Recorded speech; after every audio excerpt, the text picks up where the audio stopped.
And consenting to being recorded. That's great. Well, excuse me. It's just to start talking, of course, a frog in my throat.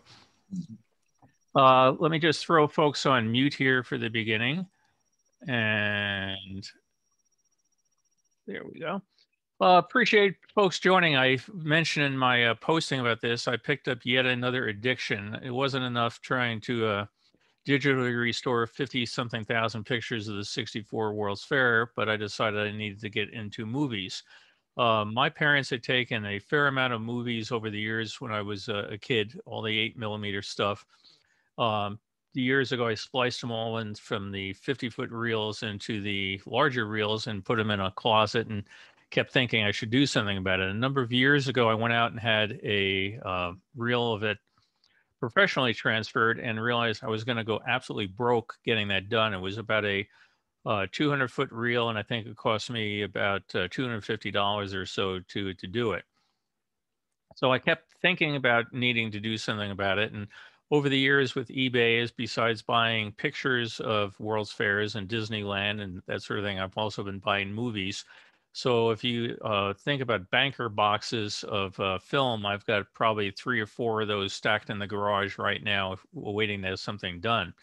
So a couple years ago, I bought a unit, played with it, got busy with other stuff, but I decided recently to get back into it. So I'm going to just make a caveat here that there are a lot of people that know an awful lot more about this stuff than I do. So I've been using, for example, the last few weeks, a program called Adobe Premiere Pro to do editing. And I would say I've successfully mastered almost 1.5% of that program by now.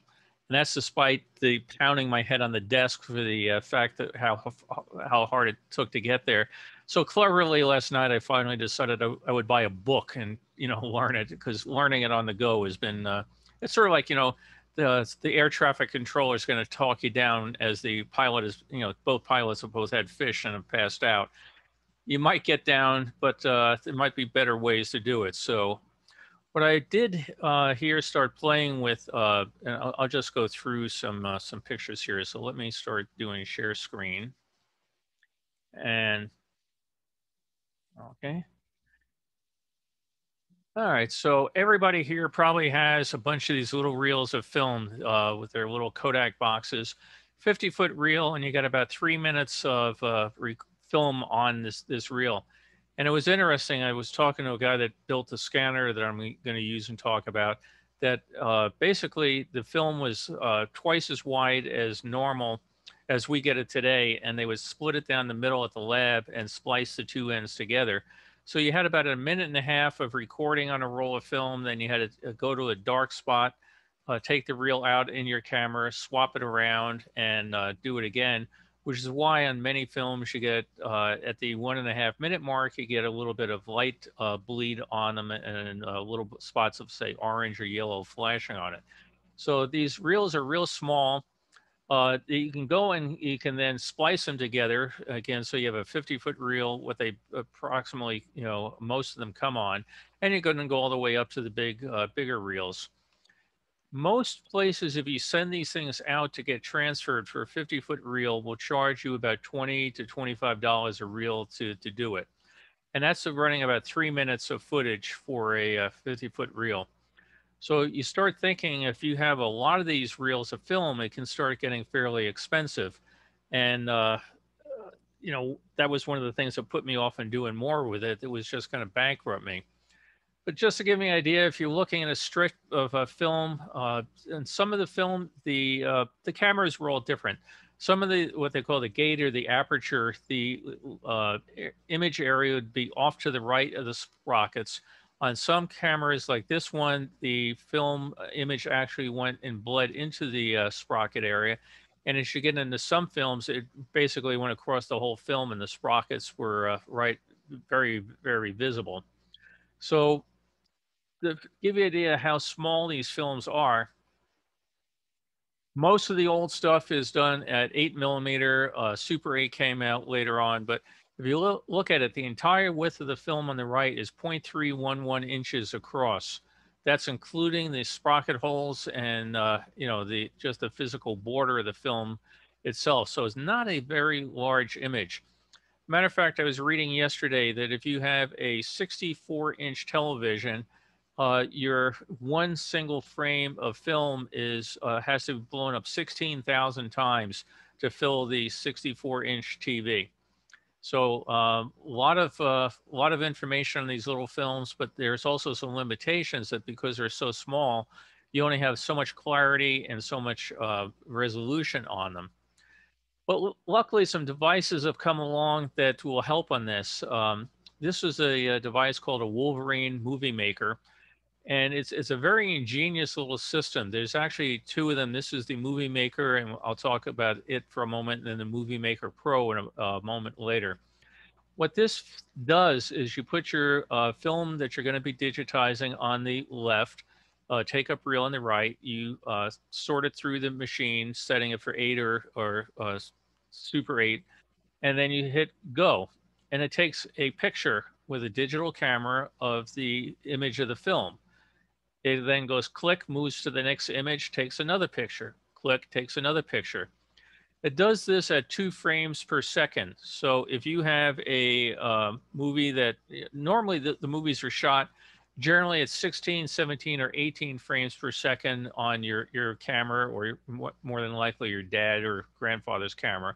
So there's something that would go through 1 second of the screen time, 18 frames, will now take you 9 seconds to do on the Wolverine. To give you an idea of how many frames in a picture, on the sample reel I'm going to show from Disneyland, 16,068 frames. From the 64 World's Fair, 24,404 frames. So at 2 frames per second, it's sort of slow. It takes about 30 minutes to do a 30-foot reel. What's nice, though, is you can pretty much leave this and walk away from it.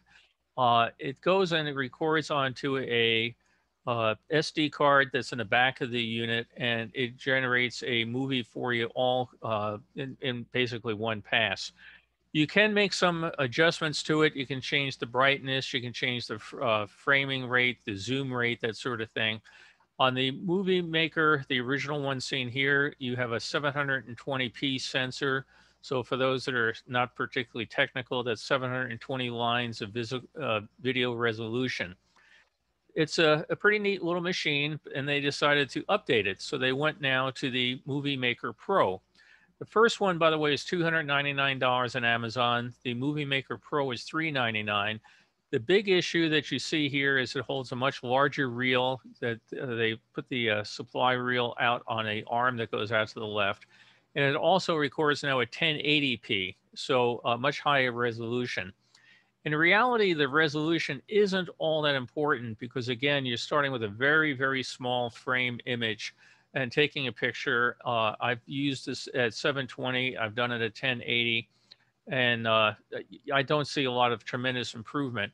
But the machine here having the ability to go with larger reels is certainly a big help if your family has spliced all the reels together. There's a couple things I like about the machine. As I said, first of all, it's pretty easy. You don't need to have a computer. You can hook it to a computer and extract the video out of it, but the video is all recorded on a card, goes up to a 32 gigabyte memory card that goes in the back of the unit. You just hit play, walk away, come back later, pop it out, put it in your computer, and you can watch the movie right there. The one down, well, there's a couple of downsides to it. The biggest one is that it compresses the images very heavily. The sensor that they use on this was built around a sensor used for dash cams. And with the dash cam, you don't really need to get all that much granularity. You want to make sure you have great visibility for light and that sort of thing, but you don't really care whether or not you're getting a lot of compression on it. The Wolverine compresses the video down to about 95% of its, compresses it by 95% down to 5% of its original size.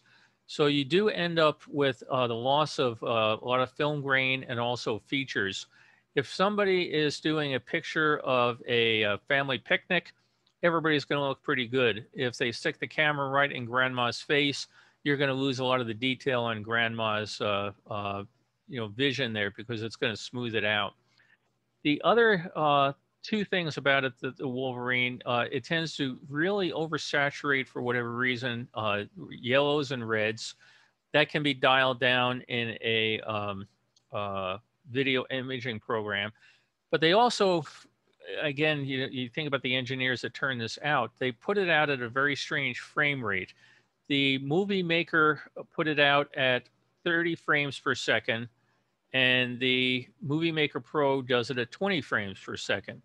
As I mentioned, your films were generally shot at 17 frames per second. So now if you're projecting it from the original Movie Maker at 30 frames per second, your people all look like they're hyped up on drugs and running around like maniacs. It's less discernible, but still noticeable on the Movie Maker Pro at 20 frames per second. So you're not going to want to take your SD card, pop it in the projector, and just view it. You're going to want to get some video imaging software to slow it down. And there's a lot of free software that you can do that with, but it's just a little bit of an annoyance. There's one other thing too, that the warranty on these goes for 200 recordings. Every time you hit the stop button, it goes with a little incremental counter that goes up. When you get to 200, it basically says your warranty's ended. What's really dumb about this is it's 200 recordings. So if you're adjusting something and you stop it, and you've only recorded 3 feet of film, that still counts as a recording. If you use the little 50-foot reel on the right, that's 1 recording. If you use a giant 9-inch reel over on the left, that's 1 recording. If they had said based on how many feet you had put through it, that would make a lot more sense to me. Now, there's a number of other companies that sell units that look almost identical to this, sometimes with a chrome faceplate, things like that. They're all made out of the same outfit in China. They're about $40 less than under the Wolverine name, but Wolverine, I have to say, has excellent customer support. A number of people, even though they've gotten past their warranties, have had issues with problems with the Wolverine.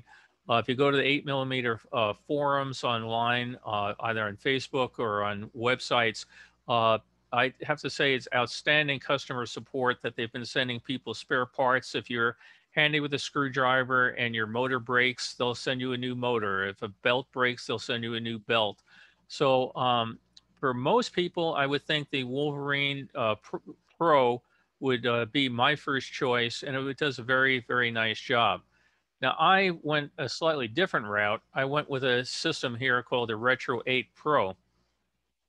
Again, this is another system that does frame-by-frame recording. Looks pretty much like a reel-to-reel tape deck, which people have come into my office here and try to figure out what I'm doing with a tape deck, and I do have one of those, but in this case, it's the Retro 8. This was a much more expensive unit. This was about $2,500 when it came out. I was lucky I was able to get it used, but they still go for about $2,000 on the used market. They've stopped making these. The new one that the guy sells is $8,000. That is not in my future, but this is very nice. It goes, and just like the other one, it goes and records the film, but this one does it at 15 frames per second. So where the Wolverine will take 30 minutes to do a 50-foot reel, this will take about 4 minutes to do it. It also has some additional things that you can change the exposure more. The Wolverine tends to be very, very bright. And then, this one you can dial it back. So what I've actually done is make a real quick video, and I've just got to go find it here, to just give me an idea of how the 2 different scanners look with a piece of film. So I'm going to start this little film here. And now I have to share the screen. Let's see, 1 second, share screen. Okay, so this is just a piece of random test footage I did, because I didn't want to put any of my home movies through it and blow out the, thing. I managed to break the film a few times. The Retro 8 has a very powerful motor, and if anything jams, it will do things to your film. But the Retro 8, these are both on their normal settings, no contrast changes made or anything. You see the Retro 8's darker. As I was later testing films, I turned it up.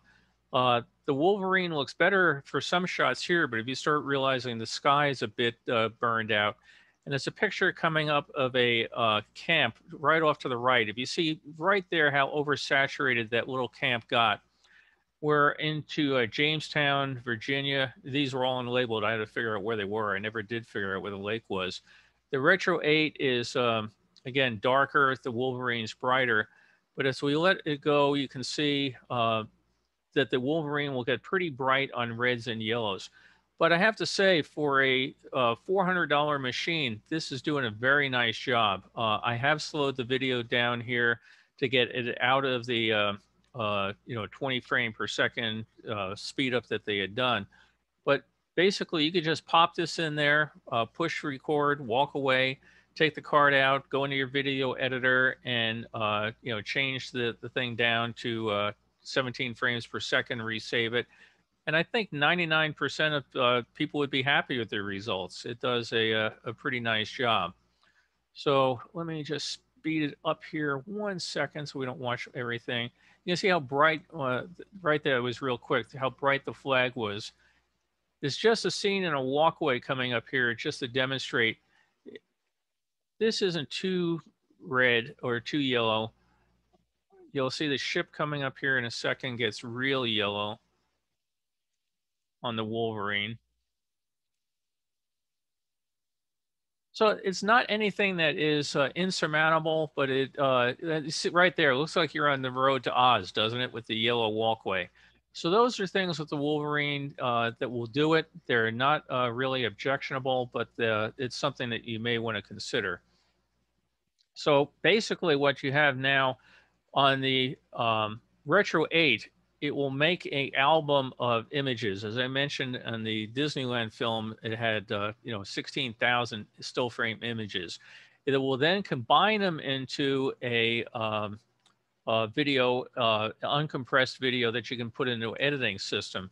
So I'll just pop up another screen here real quick just to share screen. Okay, so if you pop your video in here, this is Adobe Premiere Pro. Basically, what I did here, if you look at it down at the very bottom, the list of all the little squares and lines and everything, those were all edits I made to the film where I took out bad splices, frames that were just screwed up or whatever. I think I counted up, there's something like 250 odd splices and edits that I made in this particular film. You can then get into changing things like colors and other odds and ends. So if you just play the film back here real quick, you can see it going through the system, jumps around where there's some sprocket hole issues, things like that. And then we get into some more pictures of the park. But luckily, you can see also, by the way, there's a fair amount of dirt, little spots and things around there, and a lot of film grain. I did these as a test.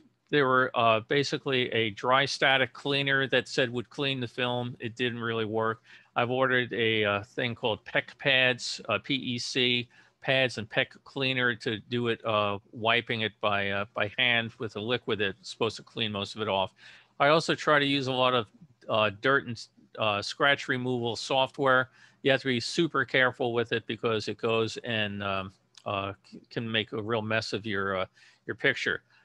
But I then have, let me stop this screen share and I have just a little video to give you an idea of what you can do on the side with this stuff.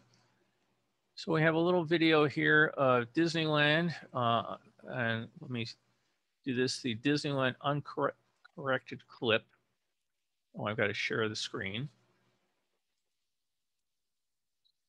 So we're looking at Disneyland here, and you can see the picture kind of bounces around. The cameras, they were different models, different makes. Some of them held the film very firmly in the gate as it went through. Others, they kind of jittered around. You also have the issue that, Dad taking this picture back in Disneyland in the early 60s, they kind of moved the camera around, jiggled around. So playing with the zoom, you can see it looks sort of unstable there.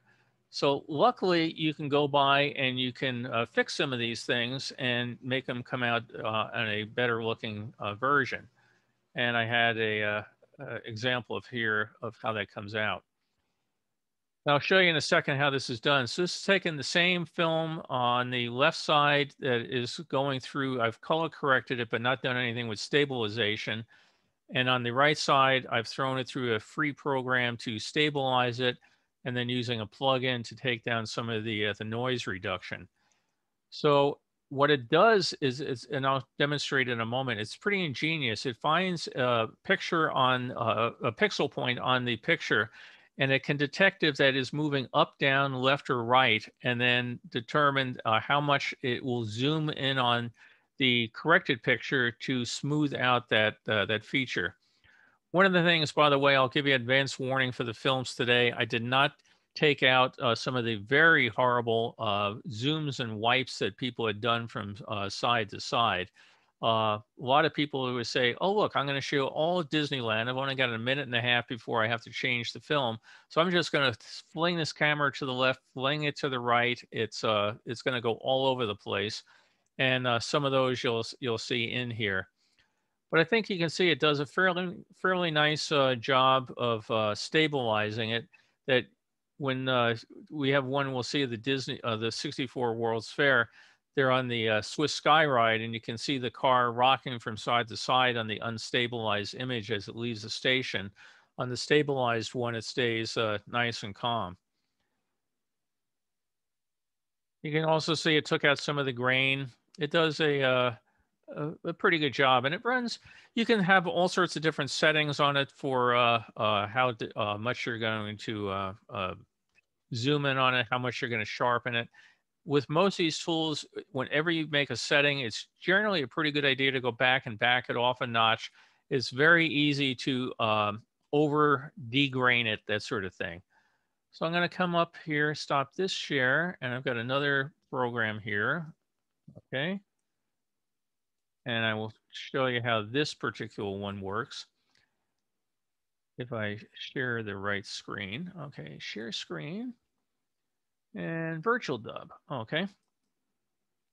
This is a pretty neat program here, Virtual Dub 2 it's called, and it's free. You can download it. Basically, what you do is you go on the left side, you see your original image, and on the right side, you're going to see what's been done to it. So you go to it, you just load your film in as a traditional load, and you have filters on it. And this particular one, you can see I have a filter called Deshaker and one called Neat Video. I'm going to turn the video one off for a second, but Deshaker is really pretty damn cool. You come in and you can say, I'm going to make a first pass through the movie here, and I'm going to look at every fourth picture here and decide how much this thing has changed, how much it's moved up, how much it's moved right, how much it's moved down. You can get much more precise. You can go way into details. It slows the processing down a lot. But what we're going to do now is show you what Deshaker does. As we run it, again, you can see on the left side the original film. And the right side, you're seeing all these little dots, and they're moving back and forth and up and down to show you how much the film is jittering. It goes by and it builds what's called a profile, a video profile. The little red arrows you see going back and forth are particularly large things that it will do. And it's pretty neat that if it finds a very bad frame, like if remember, if you saw this thing on Premiere Pro, and there were some frames that totally jumped because the sprocket holes had some issues, the shaker here will go through and say, oh, I'll take that frame out and I'll put in a blend of the frame before it and the frame after it to make it look like that frame was never taken out. So you don't see a lot of jumping around. And again, you can, there's 8 million adjustments you can make to this thing. And this just runs pretty much at real time, goes all the way through this film. And I'll just let it run here. It's a little frustrating to watch, but I just want to be able to run it one more time to show you how it has deshaken it. And then I'll show you how the noise filter works. So after a while, when you played with these things over and over, you get to know the same test footage over and over and over real well.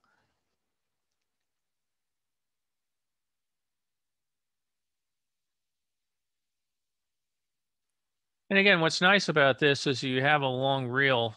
This one only runs, I think, 2 minutes.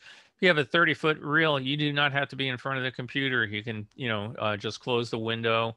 You can see here, for example, just how much the train was shaking around on the left because it was heavily zoomed in on. And the more you have something zoomed in on, the slightest little camera movement gets magnified that many times through. So now it has finished building its profile. We rewind the film here.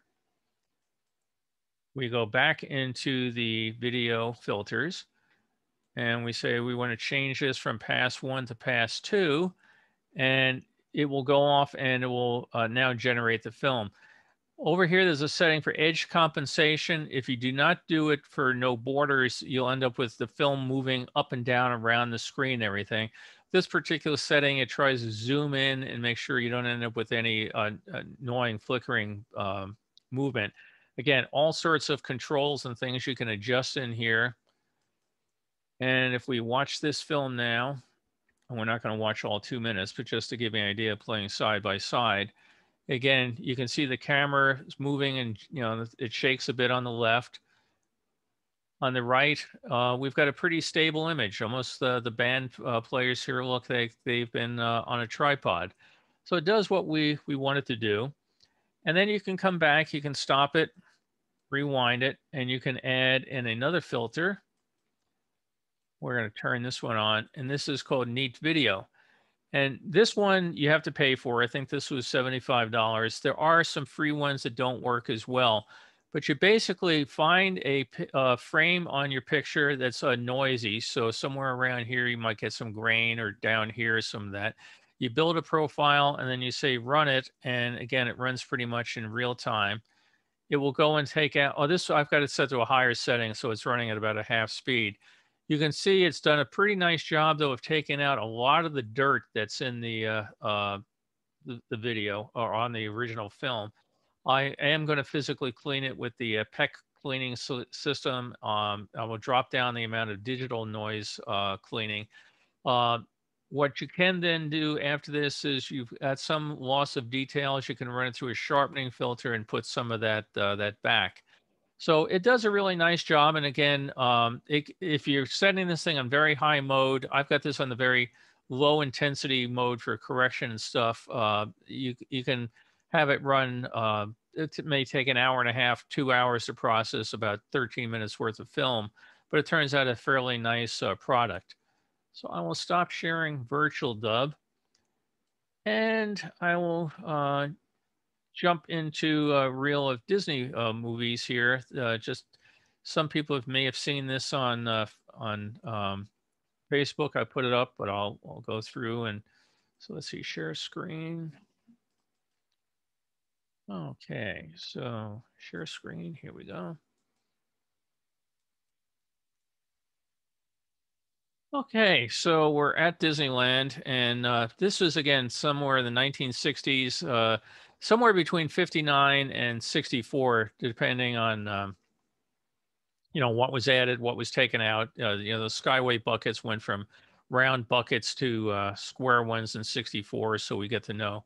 But this particular project, again, it was about a 200-foot reel of 8mm, and what's interesting is, again, we're all looking at it fairly close up on our computer screens, which are probably about, I don't know, 18 inches or so from our faces. If we remember back in the days when you watch these things on a screen, the screen was probably 10 feet, 12 feet across the room.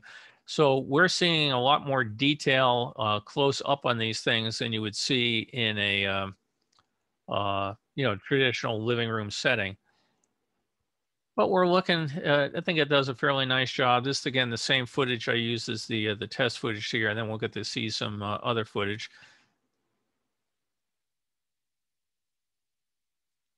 So the band is getting ready to play. Yeah, Derek, you recommended Film Renew. I'll have to take a look at that and chat with you about it after. Some of these I wanted to make sure that things as far as drying times and some other odds and ends. And Urbanski is a great source of supplies. Sure. So, I'm actually on my laptop today, so I'll chat with you after the show. Oh, great. Thank you. This would be perfect. So we're off on our Skyway, you know, the Tomorrowland, I'm sorry, the Fantasyland that was taken out in about 84. It's interesting. I'm watching this on two different screens, and I'm seeing a lot of breakup in time on my laptop over here, which is streaming through Zoom. So I apologize if you're seeing a very broken up sort of image on my desktop here. It's going through just fine.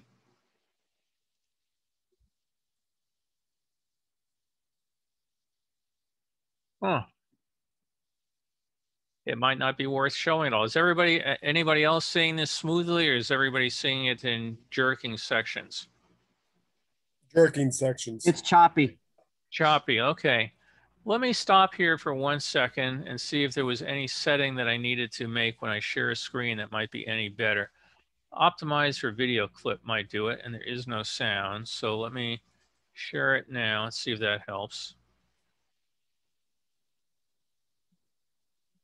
Oh, I picked the wrong one. I'm still in virtual dub here. Let me get out of virtual dub. And I will share a screen with the correct one this time. Optimize for video clip. That looks smoother? Yeah, it looks good. Okay. This is inside the Hall of Chemistry at Disneyland. That's what's so neat to me is with a lot of these videos, you get to see things you don't normally see. This is the flight circle where you could do model airplanes, model boats, or model cars racing around. I'll have to remember that optimized video clip setting, why they don't allow some of these things as defaults. That's a section I forgot to do a color correction on, so I would have to go back and redo that. But you can see the difference it makes where a lot of the film was yellow, like that one section of the Disneyland entrance. Here we're at the Main Street Flower Mart and the plastic flowers, but that's where the ability that you can fix the color correction in some of these. I also left a lot of these scenes in here that were pretty dark. We're going off to the Jungle Cruise. Again, if I was going to be doing something professionally or, you know, trying to, you know, sell this someplace or whatever, I would take some of this dark stuff out. You can see the light flares, as I mentioned, where they lab splice the beginning and ends of reels together, where somebody had flipped the film over in the camera, but not done it in the best of light sensitive areas. But our crocodiles and our Jungle Cruise.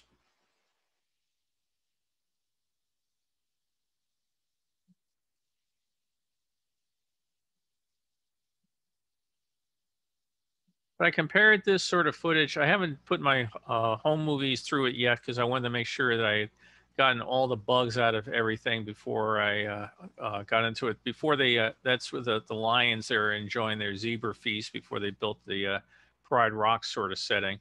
You know, I haven't done my own home movies yet on this, but I had noticed looking at them last night, the sample reel I had done a couple of years ago was done at 640 by 480, so a much smaller resolution, but they also managed to blow out a lot of the highlights on it. This film was very, very dark. In the future, I will probably just chop a lot of this stuff out. There's one kind of interesting little footage of an antique car going through here that might enjoy in a moment. So our Main Street vehicles.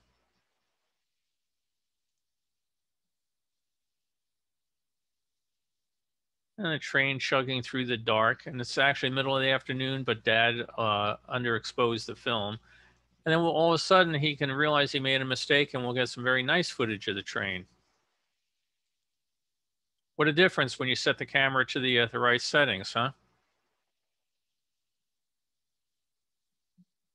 Ron's asking if I saw any scratching from either of the Wolverine units. No, it uses a very small claw that grabs the film and pulls it through. There was one thing that gave me pause. It has a dry cleaning pad as the film goes into the unit that it basically rubs the film across a pad, which takes off a bunch of the junk, and then another one as it goes to the take-up reel. I was concerned whether or not that might do anything as far as scratching or anything. I've not seen anything that has been noticeable on it. Biggest problem you have with a lot of projectors is they will put a scratch, a visible line down the center of the film. And once that gets in there, getting it out is really, really tough. You can do something called wet gate projection, where you put a liquid on the film, it films in the emulsion scratches, and it really helps a tremendous amount. That's well out of my price range and technical difficulty that I felt like I was going to get into. The Retro 8 does not use a gate of any particular kind or a cam or anything that does the system. Basically, it pulls it through by the motor of the take-up reel, and as a result, the film does come into contact with the unit because it goes and slides across the film gate area, held down by a little particular spring. And oh, that's neat. Wet gating was invented by UB. That's pretty neat. So the Retro 8 doesn't have a claw, doesn't ever touch the sprocket holes, and as a result, there's less chance that it can do any damage to it. As I did mention, I found out the Retro 8, I do not ever rewind my films on the Retro 8 because the rewind motor is incredibly strong, and if anything happens to the reel that you're unwinding from, it will happily snap the film on you. So I have a set of hand rewinders, and I also basically do that even with the Wolverine. It rewinds very, very slowly. Now, Don is mentioning that the Wolverine jams when it gets the splices. It really depends how well the splices were done. I ran this film through the Wolverine. It's 200 feet long. I think I counted 52 splices on it, and not one of them caused any issues. These splices were done by basically gluing two pieces of film together. Excuse me. Other splices were done putting a piece of tape over it. The Wolverine can be a little persnickety if your tape splices are going through it because it's just a little bit thicker. There are ways you can adjust the sensitivity of the gate, but if you adjust it too low for, making sure the thicker, oh, here's the antique car. It's a really neat shot, and unfortunately, it's really dark because the box that this came in mentioned Walt Disney drove past us in his antique car. So someday maybe I'll see some professional can do something about it, but that must have been a thrill for those people that were in the park and they look up and who's driving through the middle of Adventureland? It's Walt.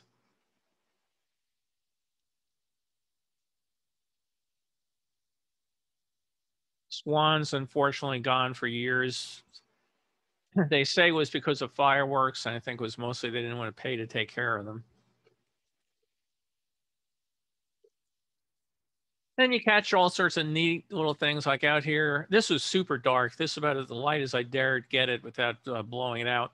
But that teetering rock out on Tom Sawyer Island in the pre-OSHA days where you had to now worry about kids crushing their fingers under it.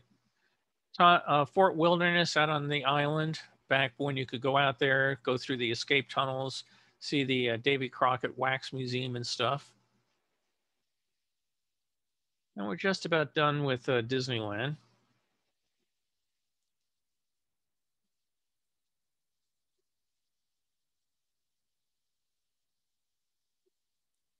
And we end up with a quick shot of the native village. So I'm going to jump into the 64 World's Fair here. Just has to build an index for something, and then off we go.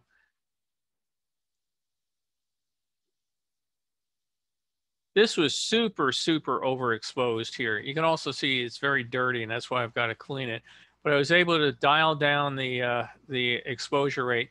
Whoever splices together went from morning to night, to day to night, back and forth all over the place. But we got the fountain as the fairs going off here for the fireworks show. And folks might enjoy the Sky Streak elevator. So we're going to go up in the elevator now. And we get up to the top and we get, this was again, super overexposed.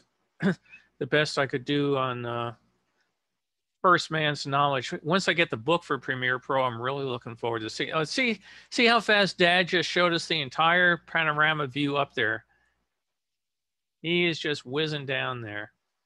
But these guys are real happy being up at the top. And now there are things you can do to slow down the motion of things like these pans.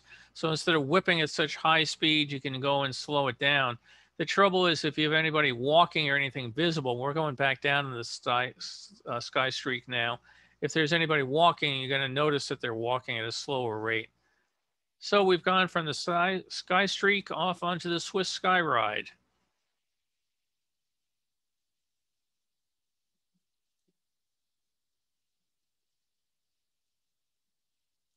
Again, the red poles give us a clue that it was 1965. There's a section coming up. You don't know what these people are saying, of course, because these are silent. By the way, all of these frame-by-frame projection systems only work on a silent basis. Because the film is going through it at a non-standard speed, it cannot pick up the sound. If there was sound on a movie, what you have to do is then project it on the sound projector, capture the audio, and then marry the two of them back up again later on. But we see Mom here in this video talking a few times, and there's a shot coming up with it looks like Grandpa and the kids that I would love to have heard what the audio was when we get to that part. We're coming down to the Swiss Skyway station. And we survived our ride. We look back up. And here's the bit now. He's doling out money. He's counting his money. He's got 10s and 20s, and he's just going through there. And he decides to share the wealth with the family. And here's how he shares it. And you look on the kid's face is great. He takes out the money, takes out his change purse, and each kid gets a shiny new coin. Look on the kid on the left there.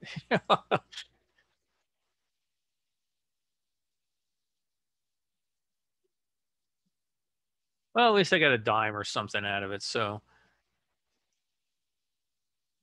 and as I said, I don't know if these are multiple days because their shirts, I didn't really check to see if their shirts change or not, but we're going by the Irish Pavilion here.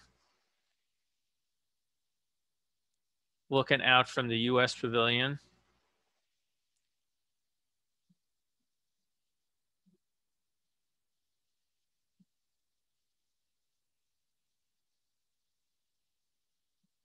This was kind of interesting. This is the model train setup that was inside the Better Living Center.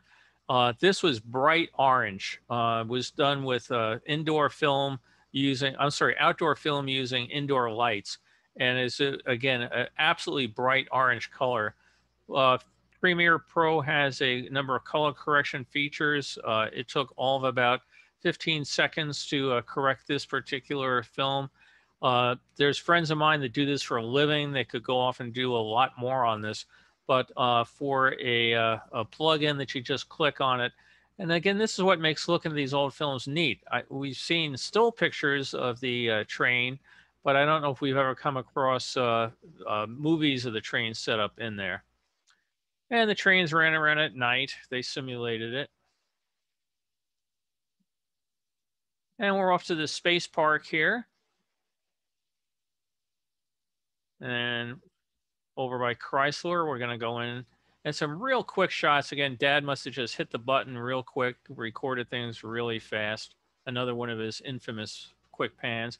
But real quick was carburetor, the dancing marionettes, and then the turbine car. And then, oh, Mom gets to eat real quick. What's nice is because with the retro scan, doing these as still images, every single one of these, if you wanted to say what did the carburetor look like, it's one of a 24,000 still frames that are recorded to the drive. IBM, our host is disappearing back up. This again, bright orange. the DuPont show, outdoor film done with indoor tungsten lighting. One click and the colors get better. Kind of a neat effect at the end of the DuPont show, lighting up a curtain with their symbol. Bless you, kid sneeze there.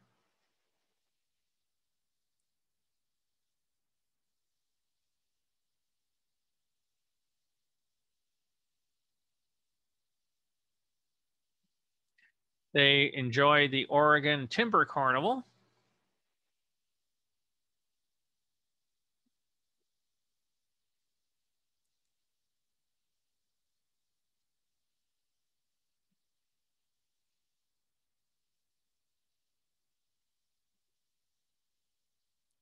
They enjoy the the mailboxes outside the U.S. Postal Service. And the Avis antique car ride.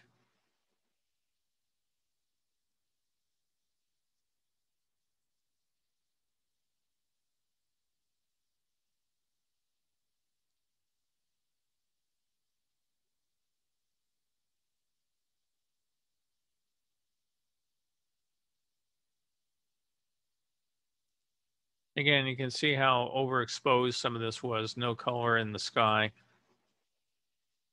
Somebody that knows what they're doing could do more with it. I'm just, yeah, always one slow driver holding everybody up. It makes us feel like we're in LA, Carolyn. And we're off to the Florida water ski show.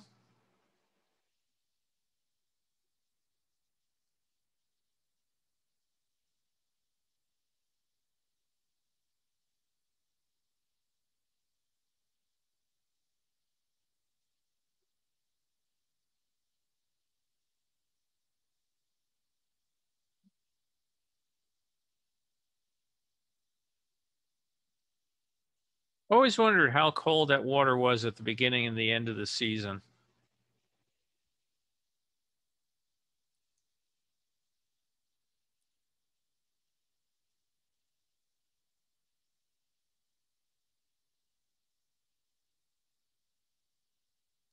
Again, just like we've talked about how, you know, you had to be careful with your film footage of still pictures because you only got 12, 24, 36 exposures to a roll. Dad had to be carrying a lot of film with him to get it, and must have really been enamored of the water ski show and the porpoise show to get as much footage that he did get.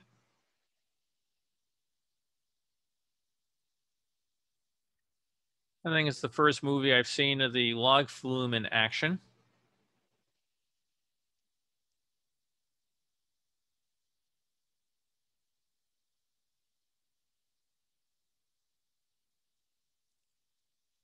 And he's very happy with it. Now we're going into a small world. And again, I left this in here just as an example of playing with it. This was, again, bright orange. I did the best I could to manipulate it. When I finally finish editing this for good, I will probably take out all the small world stuff since it was just so damn dark inside. But that's the problem. This film had a very low light sensitivity. I think it was something like ASA 24, something like that. And as a result, oh, there's we get our chipmunks outside. So outside, the films do pretty well. Inside, you know, they tend to have some real issues.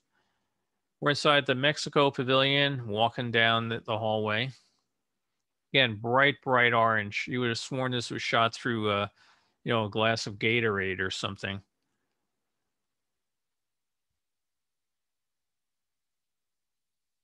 Very overexposed. The sky was basically totally white. I was able to restore some of the color to it.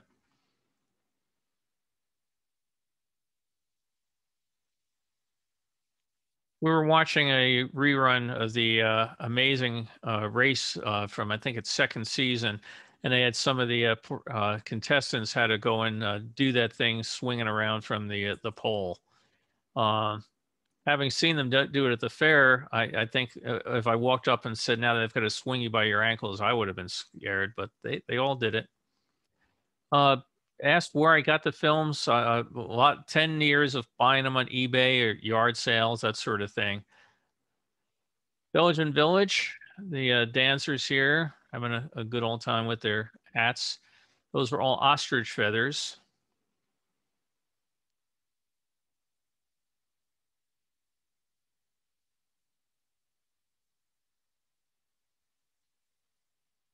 And again, I make no claim that this is the best possible job anybody could do restoring these. It's just the first thing that Bill learned in about 2 weeks of playing with it. And I am going to continue to try to improve upon it. But the purpose for today was to try to encourage people to get your little 8mm reels out of the closets, because you don't have to spend the money to have it done professionally to get something that's fairly workable. The stuff about doing it professionally, again, is they charge by the foot. So if you have footage that's totally dark and totally non-usable, they're still going to charge you as it goes through that meter of theirs and crank it up. So on some of these films, you end up with things, particularly if you buy them on eBay, you've got, say, a 200-foot reel. It may have, 5 minutes of Disneyland, but then also have 5 minutes of Susie's graduation, Bobby's birthday, and our trip to the Grand Canyon. Not stuff that you would necessarily want, but you'd be paying to have it done if you have it done professionally. If you have 20 of those little 3-foot or 50-foot reels, the 3-inch reels, if you have 20 of those and you buy the Wolverine Pro, you've just paid for itself right there. When you get into reel 21, you're ahead of the game. So it all depends how much film you have. Again, you can also buy this footage I love. I mean, we all talk about the Belgian waffles. Gives you an idea of just how big these things were. And he is just having one heck of a good time with his Belgian waffle. I just love that particular footage. But again, you can buy these things used on eBay. People buy them. I wouldn't particularly buy a used one, because not knowing how many reels they put through it, because the Wolverines are made out of plastic for the most part. They have, of course, metal motors and stuff like that. But it all depends how much footage has been put through it. If you've got 2 or 3 reels, you might take it out, get it done professionally. You got 20, 30, 40, 50 reels, you're going to want to buy a unit yourself. Derek mentioned all matters how much time you have. Yeah, I mean, I put way too much more time in this than I should have, because I was using this as a learning curve. I should have tried a learning curve on a 50-foot reel, but no, I had to try it on a 200-foot reel. But like I said, I had fun. I got very good at taking out the splices on this particular film.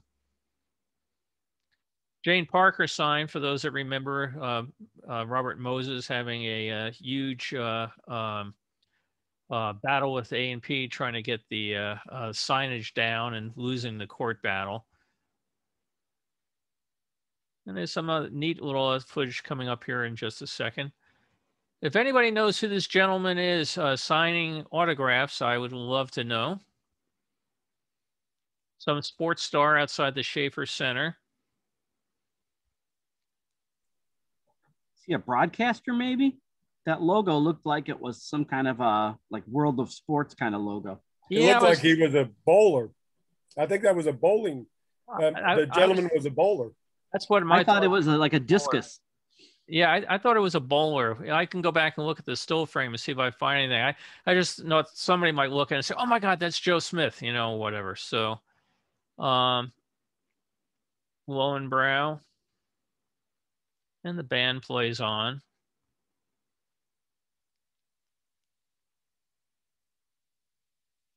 There's some other neat footage coming up here where you can make unexpected discoveries. Zooming around, Dad. Please don't smoke. So I am looking forward to seeing these after I've physically cleaned them. Oh, right there, Hero Gardens. All the pictures I have of the World's Fair, I had never seen or heard of Hero Gardens before. This is outside the Better Living Center. There's the entrance to their model railroad.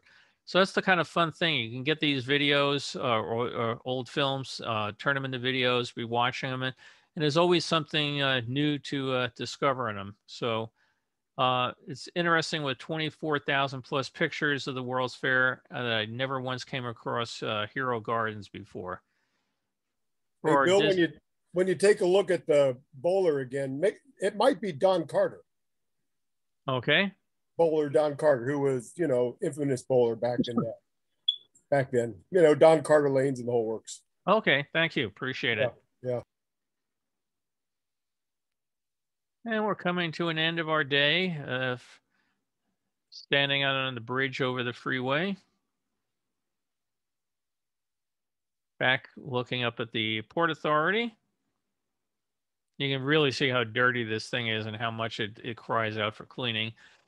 Shea Stadium, brand new, hardly a scratch on it. Now, this is interesting. The guy was out in the parking lot, and he decided he was going to get a whole bunch of license plates of different cars who were visiting the World's Fair. Even somebody from Switzerland. Who's the camera person? I think it was Dad. Back to Mexico. Like I said, Dad, when he spliced the films together, didn't always keep them in the right order, which, again, we can fix in the computer now. And we'll get some more fireworks, then we'll end up with a shot of the AMF monorail. A quick pop back over to the water ski show. Back to the Skyway. Like I said, there, he got himself out of sync. And that is the end. So let me stop sharing there. So, yep. Okay. So I'll read through the comments, but thoughts, questions, or now some people mentioned that they have a Wolverine, and I'd like to hear your thoughts on it to compare them to mine.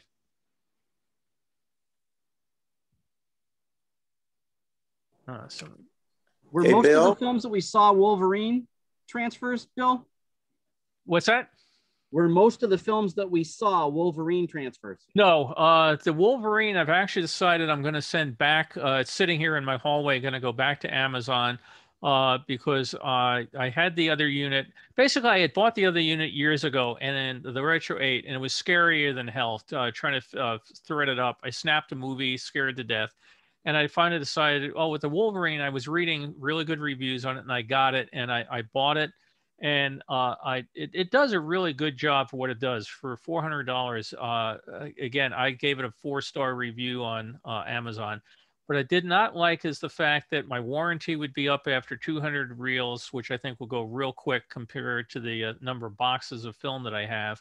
And I also did not like the compression ratio. I did the exact same film on the Wolverine, and I did the exact same film on the Retro 8. And the Wolverine was only 5% of the film. So actually, it was 14% of the film size, but then I had to make an adjustment for it that the Retro 8 has a 720p sensor. The Wolverine is a 1080. So the 1080 should have been larger than the other one. But to me, a 95% reduction rate was too much.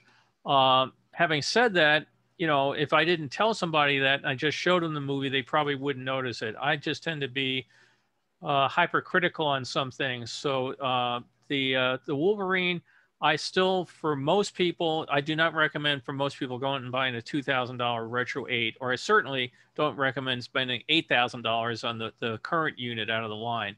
If I did not have the Retro 8 sitting here and paid for that I bought 3 or 4 years ago and never used, I would have kept the Wolverine, and I would have been happy with the Wolverine. And that there are, somebody mentioned to me in an email earlier today that there are other people selling the same unit $40, $50 cheaper. I really have been super impressed by what I've been reading about Wolverine's customer service online. If I was going to buy it, I'd spend the extra $40 and get it from Wolverine. And you know that they'll take care of you. Even if your 200 reel thing goes up, they seem to be taking care of people. I just decided if I had not already bought the other unit, I would have kept it. That's how much I liked it. So I just could not justify that I would have 2 of them sitting here side by side. But for anybody that's interested in it, I would really recommend getting into it. That's really strange that the warranty is by the reel. I've never heard of that before. Yeah, you know, it's dumb. I think they want to make sure that you don't buy it and you grind it into the ground running a commercial business or something. but it seems that they had done it by the foot. That would have made good sense. I found, for example, I would run it and then I would say, oh, because again, it can adjust the frame, the up, down, left, right, and then you can adjust the zoom on it. So you'd say, okay, this is where I want it, stop it, and you just went up a click. Now you have to go rewind it and then, do it again, and it was another click.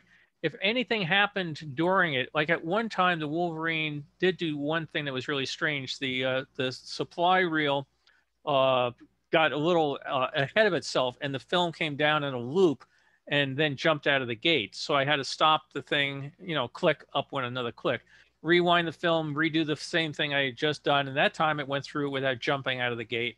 But I realized I had done one reel of film to the point I liked it, and I had done through 10 clicks of it. So that was I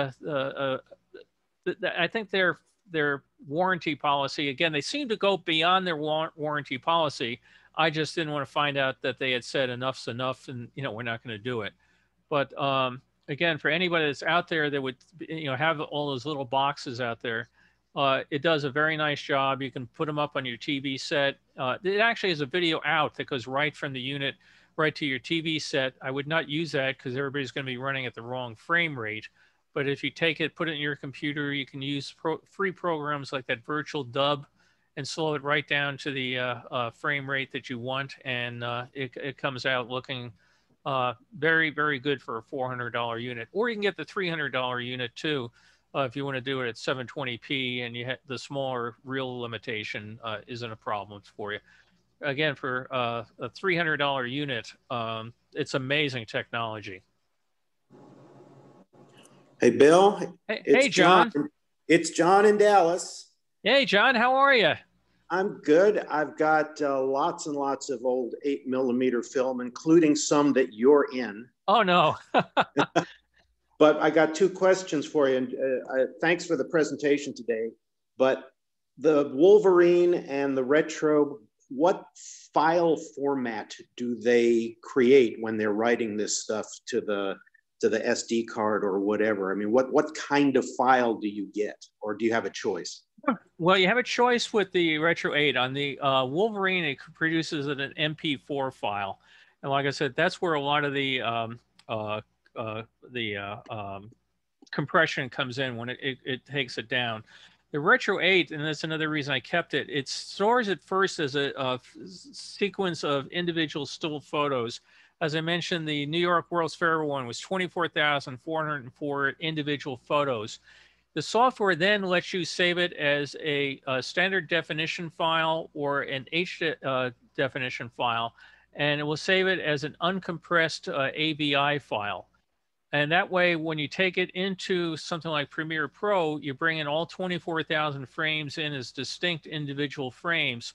So if you want to go and take a individual frame out because it's, a splice I think was running and there were about 8 frames. I was taking each of those out. You can then export that in, out of Premiere Pro in any sort of format that you want. So the Retro 8 does it does a nice job. Again, it's non-compressed. It's individual frames.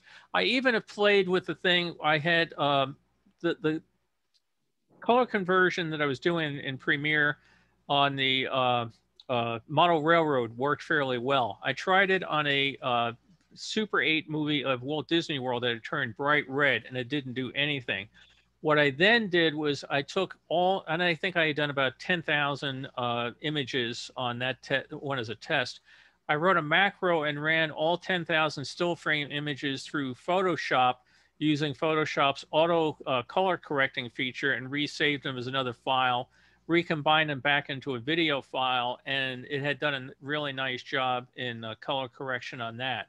So that's one of the reasons I, again, decided to keep the Retro 8, that you have the ability to go through. You can actually go through with your, if you had the time, there's no way you have the time, but if there's a big splotch across Grandma's face, you can go into the individual still frame and, do the correction in Photoshop and then export that back out into a movie. Now, John and I worked at a radio station in college together, and yeah, I'd love to see the films. Have you done any transfers of them, John?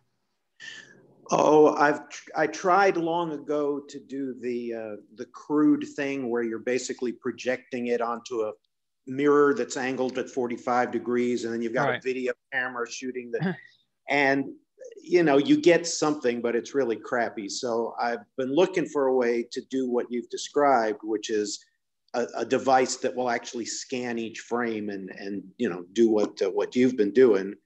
And so it was very timely that your topic showed up today. And I, of course, am a data compression snob. You know, yes. I prefer WAV files to MP3s, and I prefer, you know, AVI files to MP4s. And so that's why I asked.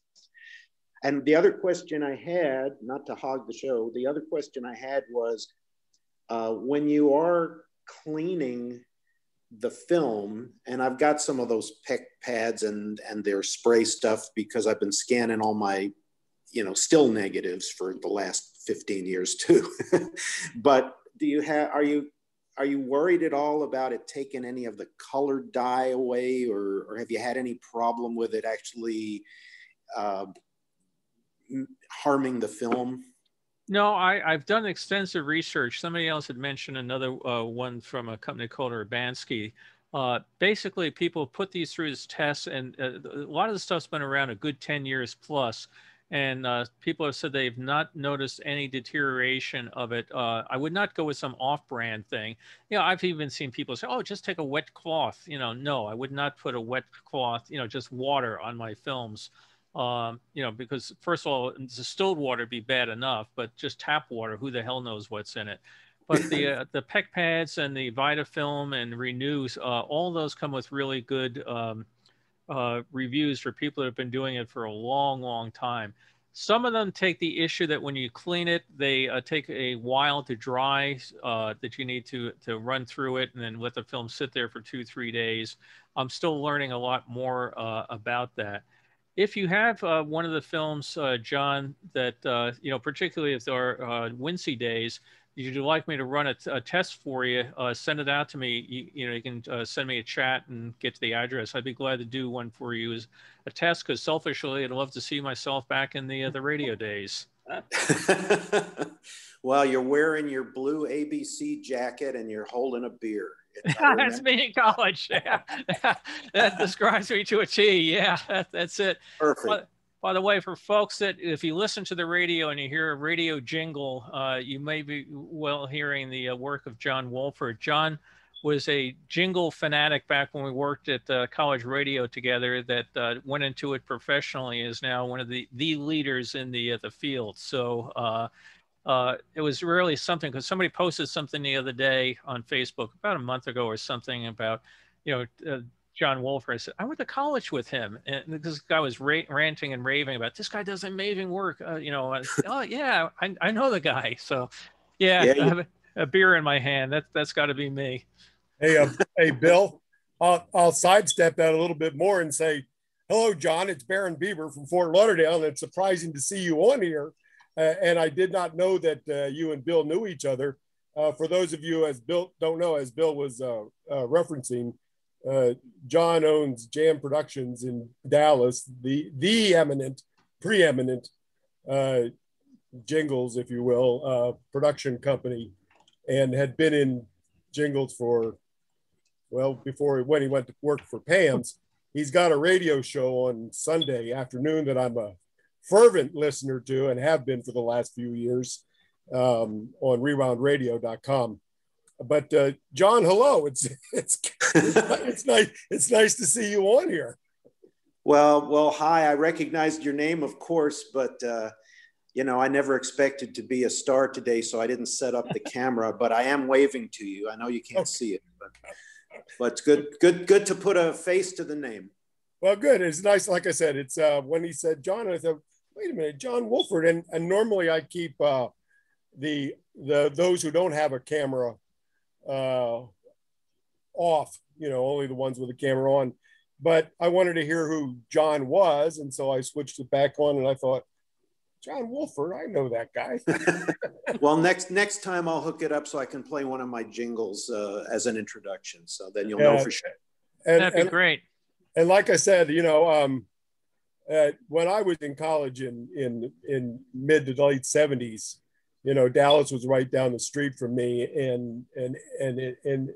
when I was there, we all knew who Pam's and Tomorrow Radio and JM was, and just being from in that locale. So, you know, after all this time, it's nice to know John. And like I said, he's got a great show on Sunday afternoon for those of you who want to log into reroundradio.com and listen on Sunday from 3 to 6 Eastern.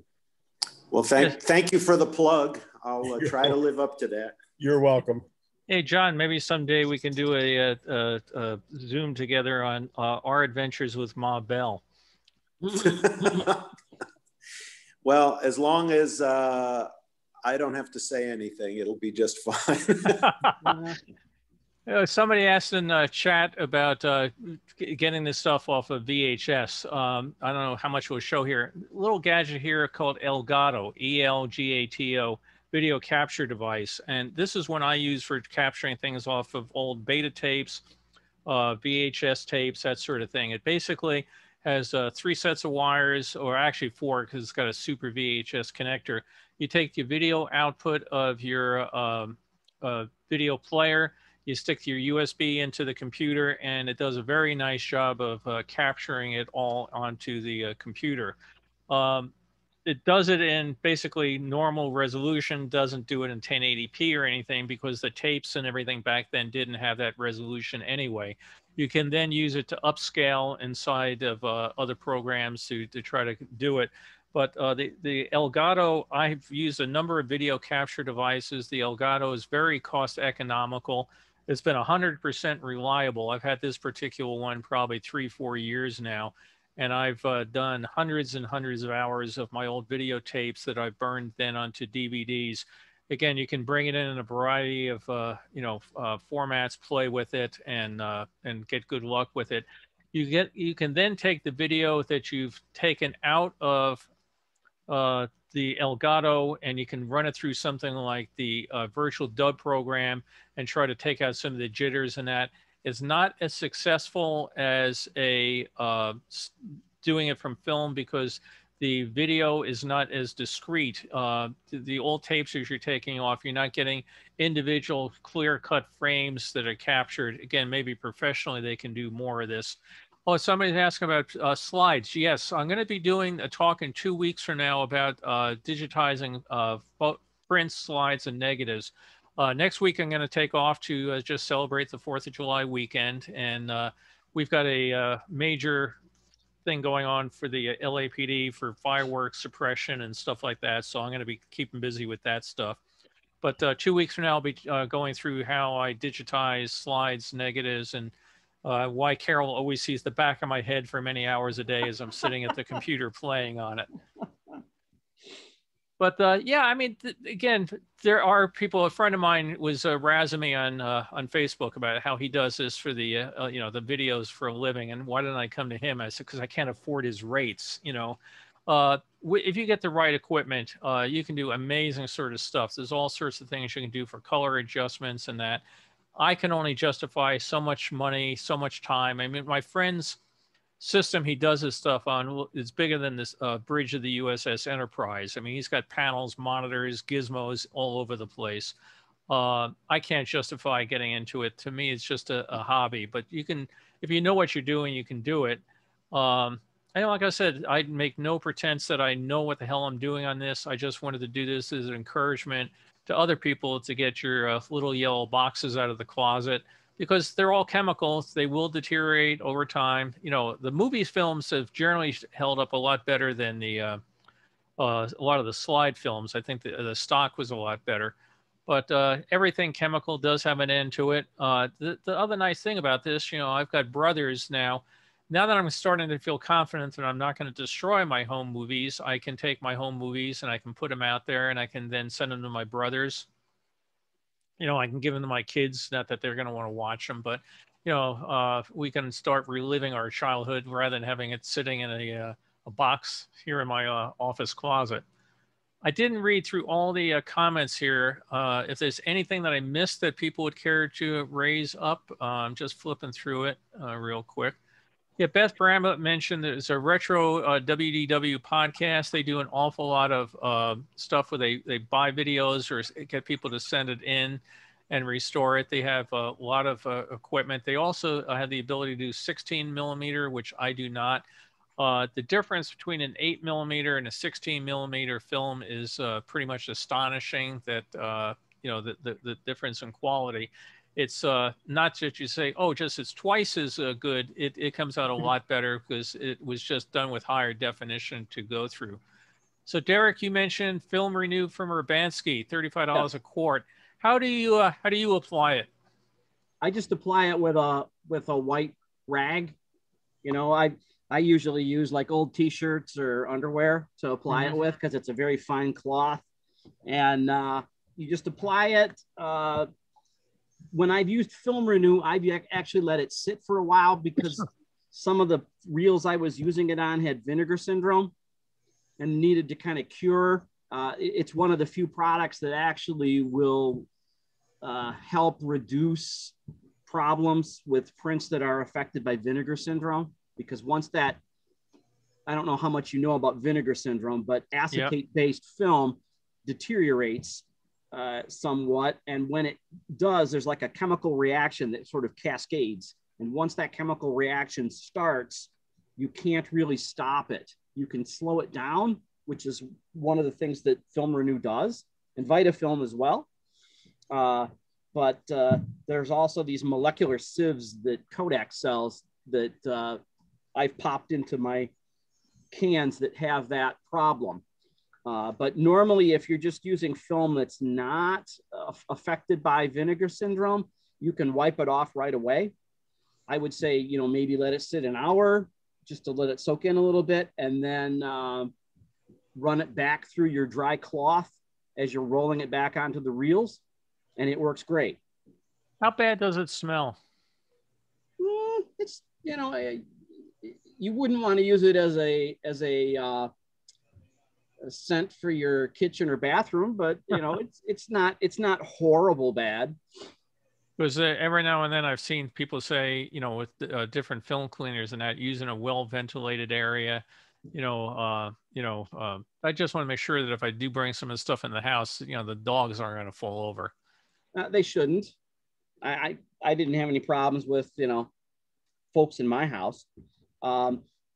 Kodak's original film cleaners were trichloroethylene based.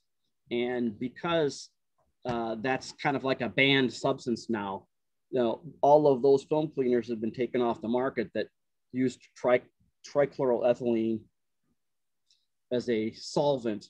But they did have the advantage that they removed stuff very thoroughly, and they did it very quickly and dried. That was one of the reasons Kodak liked it. And I think Kodak officially was recommending alcohol as a replacement for trichloroethylene, like a high quality rubbing alcohol, I think was what they recommended. I'd have to go look at my Kodak book. But I recommend to people Film Renew because I've used it, and you know, I've been buying supplies now from Urbanski for, I don't know, 15 or 20 years. So I trust the products, and other film collectors have told me good stuff about the product before I even bought it. So that's good to know. Do you have any of the Wolverine footage that you've done handy that you might want to just show anybody? I've never done anything with a Wolverine. Oh, okay. All of my stuff, back in the early 80s, I did a homebrew basement transfer of a 16 millimeter film that turned out pretty well. But I don't recommend that for most people because most people are not technical like I am. I started working with Super 8 film when I was about 13 or 14 years old. So it's kind of natural to me to work with it. And working in video, I started only a little later, working with video.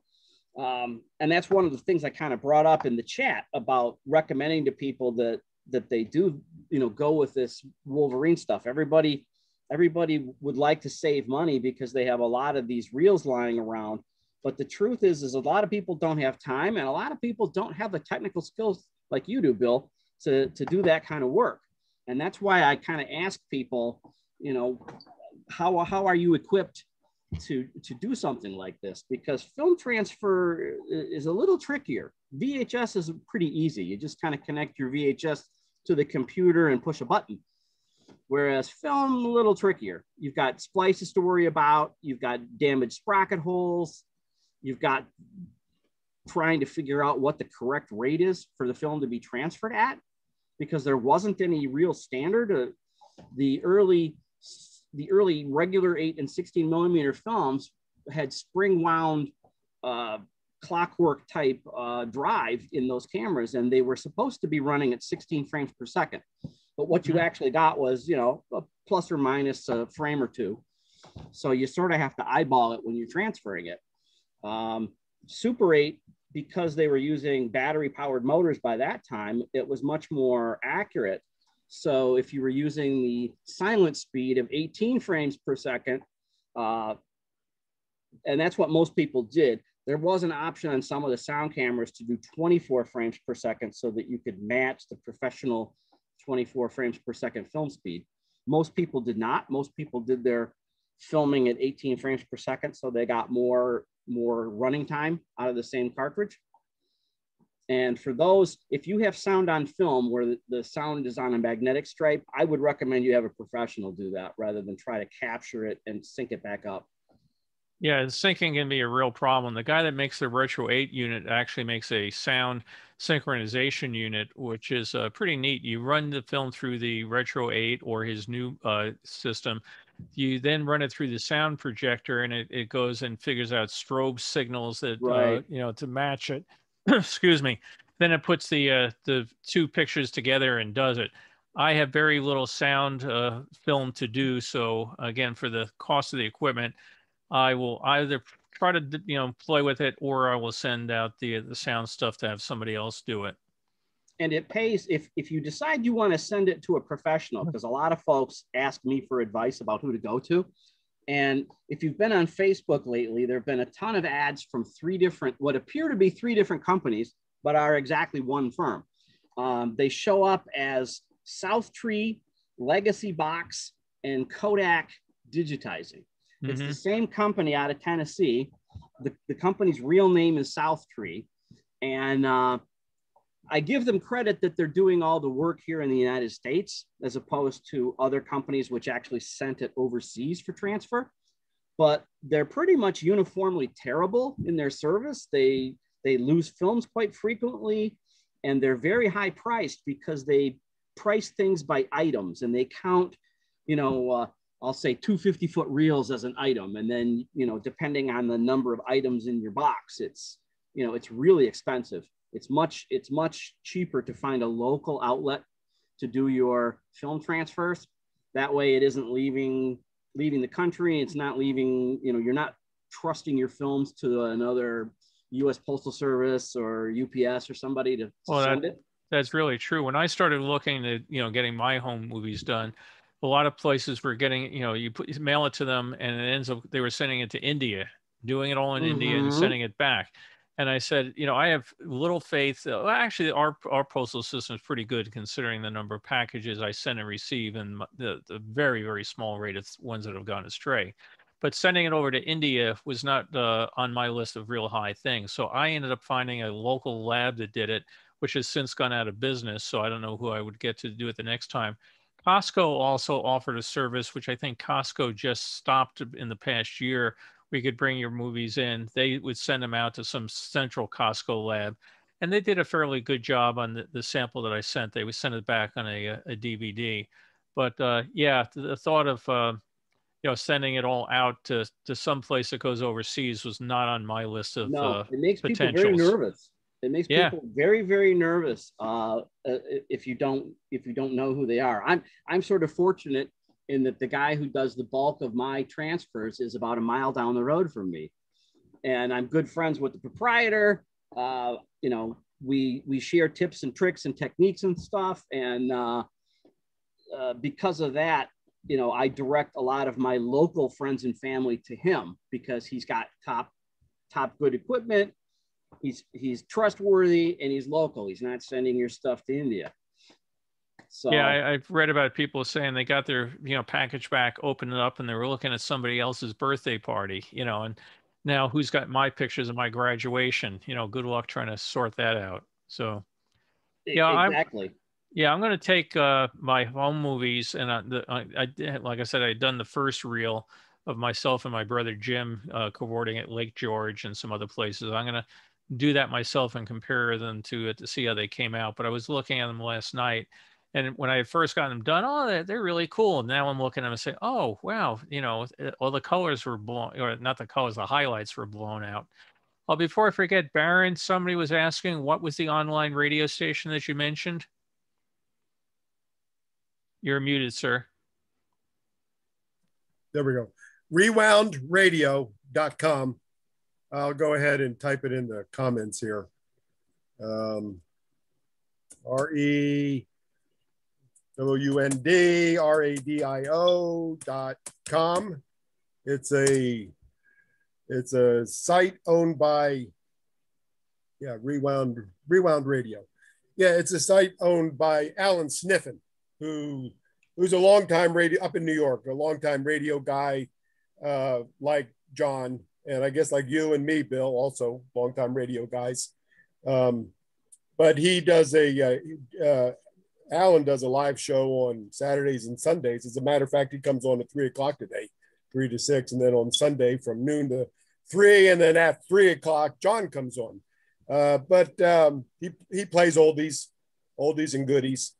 But it's a great station. You can say to your Google speaker, hey, Google, stream Rewound Radio, and it'll play it. Or Alexa, stream Rewound Radio, and it'll play it. Or you just go to rewoundradio.com, and there's a couple of links there you can click.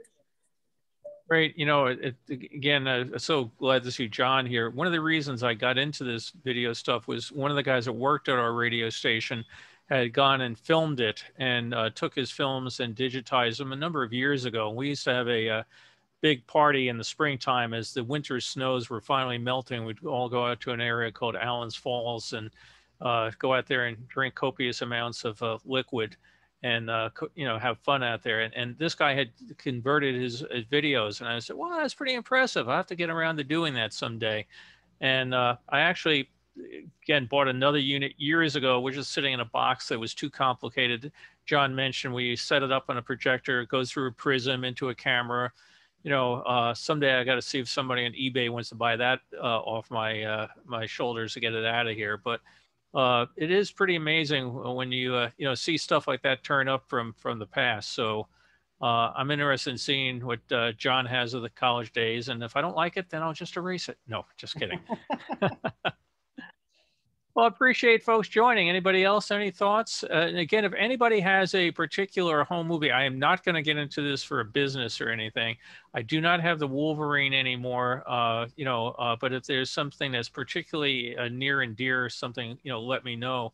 But again, despite my sending the Wolverine back, for most people, I would say it's a good investment. The machine is very clean. Designs, the instructions are, semi-incomprehensible, but not as bad as other things that come out of China. And I was very impressed with the results that came out of it. If you got 20 reels of the film, buy the most expensive one. You've paid for it. You can then sell it used on eBay, get your money back, and done really well for it. So it's a great tool. Like I said, I'm going to now start cleaning my films and, trying to get more into what I do with it. And I've got a whole bunch of them, from my Boy Scout troop. Somebody had put them on eBay a number of years ago, about Troop 179 from Baldwin, New York. And I bought a whole bunch of the films, and it's pictures of the troop out there at Camp Woolwepex, marching in the Memorial Day parade down the middle of Grand Avenue, stuff like that. So I'm looking forward to restoring all that stuff and seeing some guys I was in Boy Scouts with. So anybody else have anything? Yeah. Hey, Rich. Just wanted to jump in. This is the kind of 8mm camera that some people might have used at the fair. I just looked it up on the web. It says 61 and 62 they built this. but I I really wanted something. My family would never have afforded movie projectors back then, but that's one reason I bought this kind of semi-futuristic display kind of thing. And it's just before they went to Super 8. I think they announced Super 8 one of the 2 years of the fair. But anyway, that's what it is, with a clock motor and adjustable apertures and a lens that goes down to 2.7. Anyway. Oh, that's neat. Yeah, I don't know whatever happened to my folks' old movie camera. When we were young, they took a fair amount of movies, which was kind of interesting. They hardly took any photos, but they took a lot of movies. So when I was looking at them, just some great memories of, visiting my great-grandmother and, people that you vaguely remember from years past. And it's really nice to be able to pull them out. Years and years ago, somewhere in the 70s, I was on a game show, and one of my prizes was a Super 8 sound camera and projector. And I was, ran around, took a few reels of that, and never did an awful lot with it. But they're sitting in a box. I'm looking forward to pulling those out and seeing what I took years ago. So if anybody wants a good deal on a Super 8 sound camera, let me know.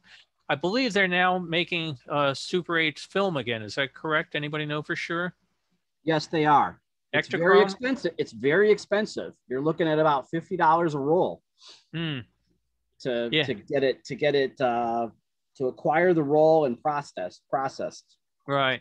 It's not cheap like it was. Yeah.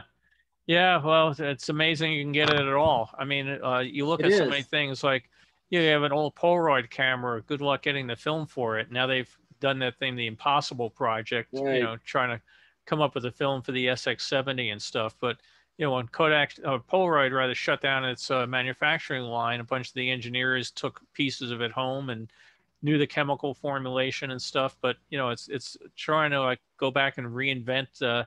It's like trying to build your own mercury capsule out of the old blueprints. You can't even just find some of the components anymore.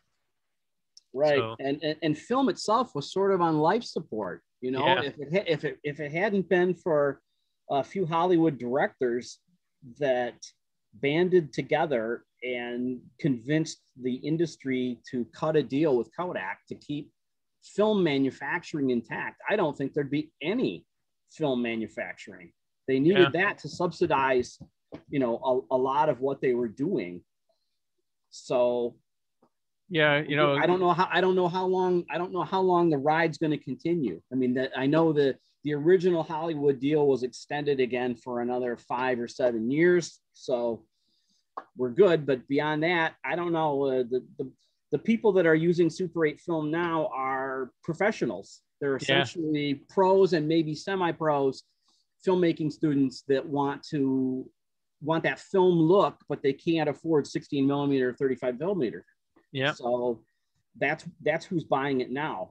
But I can't really afford to use it too terribly much at $50 a roll. I have some working film cameras and working projectors, but at $50 a roll, what am I going to do with it? I mean, I'd much rather grab my HD video camera to record the family events and something that's easily shareable. It's already digital.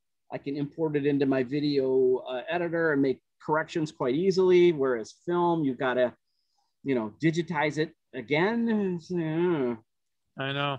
It's interesting. The career paths you take at different point. When I got out of college, I had offer to go to work for Kodak, go to work for a company called General Railway Signal, which was putting computerized train control systems in the subways in New York, or go build submarines for the Navy. And I decided I would go build submarines instead.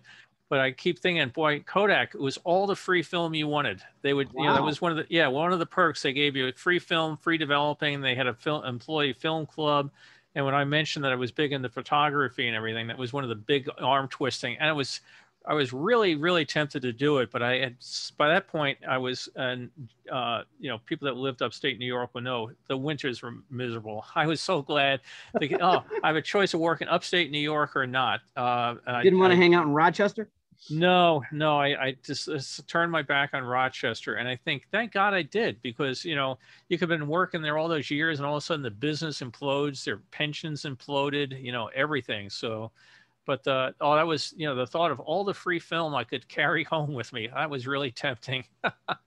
It's like out here, people went to work for Budweiser. They used to be able to get all the free beer that they wanted until somebody got drunk at lunch, caused a car accident. Now they get like, they give them a case a month or something like that. But they used to be able to every day just go and drink beer. So, well, thanks everybody. Next week, I hope everybody has a wonderful 4th of July. 2 weeks from now, we'll be looking at restoring films. I'm going to be showing, you know, prints, how to scan your old prints in on a flatbed scanner. What you can do with film scanners to do 35 millimeter or larger format prints and negatives, and then some of the tools and techniques used for that. For the most part, it's about as exciting as watching paint dry. You know, the scanning in, you know, I'm not going to do all of it in real time because it may take 2-3 minutes to scan some of these things. But I'll show, you know, what it looks like with digital noise reduction or scratch removal on and off. And then why sometimes you need to do it by hand and just how time consuming that can be. But again, it's a real encouragement that if you have this stuff and you can, I totally recommend to everybody, if you have a slide or you have a film, scan it now, because 10 years from now, it's only going to be in worse shape than it is today for the most part. And you can always go back later to that scan and work with it. But you can't go back to the film 10 years later because it will have, you know, had some issues, unless it's a real super high quality stock, which most of our home stuff was not. So thank you, everybody. Hope everybody has a great day, and we'll see you in 2 weeks. Thank you, Bill. Thank you, Bill. Bye. Bye.